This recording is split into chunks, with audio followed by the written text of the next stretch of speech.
আসসালামু আলাইকুম। আমি সজীব ওয়াজেদ জয় বলছি। অনেকদিন পর আপনাদের সামনে সরাসরি কথা বলছি। প্রথমে আমার আপনাদের প্রতি কিছু প্রশ্ন আছে। আজকে কি আপনারা ভালো আছেন? আজকে কি আপনারা বাংলাদেশে নিরাপদ আছেন? আজকে কি স্বাধীন আছেন?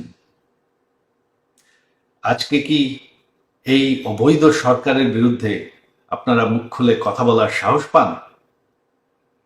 আজকে কি বাংলাদেশের পক্ষে, বাংলাদেশের স্বাধীনতার পক্ষে আপনারা মুখ খুলে কথা বলার সুযোগ পান, নাকি গ্রেফতার হবেন? গত 1 বছর ধরে এই অবৈধ, অনির্বাচিত রাজাকারদের সরকার অবৈধভাবে ক্ষমতা দখল করে আছে।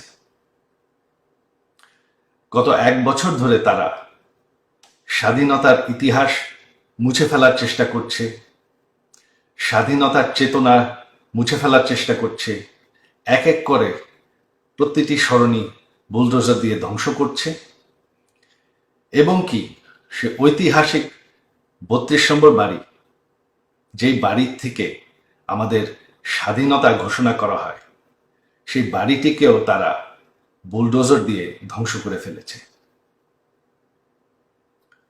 আজ সেই জামাতি রাজাকাররা দাবি করছে যে আমাদের সংবিধান বদলাতে হবে। যেই রাজাকাররা আমাদের দেশের 30 লক্ষ মানুষ হত্যা করেছে, 2 লক্ষ নারী নির্যাতন করেছে, আজকে তারা বাংলাদেশকে ফেরত পাকিস্তান বানাতে চায়। আপনারা কি সেটা চান? আগামীকাল সেই ঐতিহাসিক 15ই আগস্ট, সেই কালো রাত, যেদিন বঙ্গবন্ধুকে এবং আমার সকল পরিবারকে হত্যা করা হয়। বঙ্গবন্ধু কোনো রাজনৈতিক দলের সম্পদ নয়।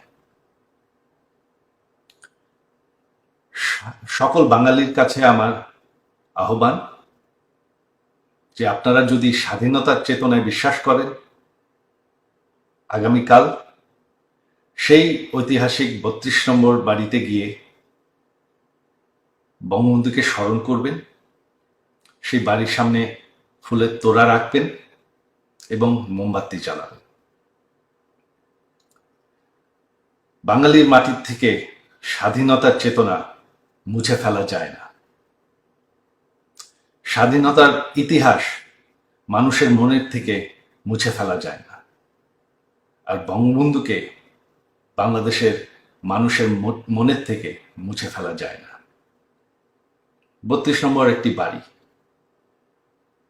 বাড়িটি আর নেই, তবে সেই 32 নম্বর ধানমন্ডি ঠিকানাটি এখনো আছে, সেই মাটিটি এখনো আছে। আর মাটি কোনোদিন মুছে ফেলা যায় না, চেতনা কোনোদিন মুছে ফেলা যায় না। আর আমার বিশ্বাস আপনারা বঙ্গবন্ধুকে ভুলেন নাই। তো এটাই আমার আহ্বান, আপনারা একটু সাহস করে যাবেন। এখন আর ভয় পাওয়ার কিছু নাই। এই অবৈধ সরকারের, এই রাজাকারদের সরকারের সময় শেষ হয়ে এসেছে।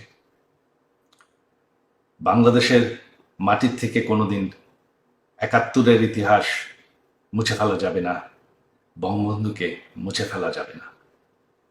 জয় বাংলা।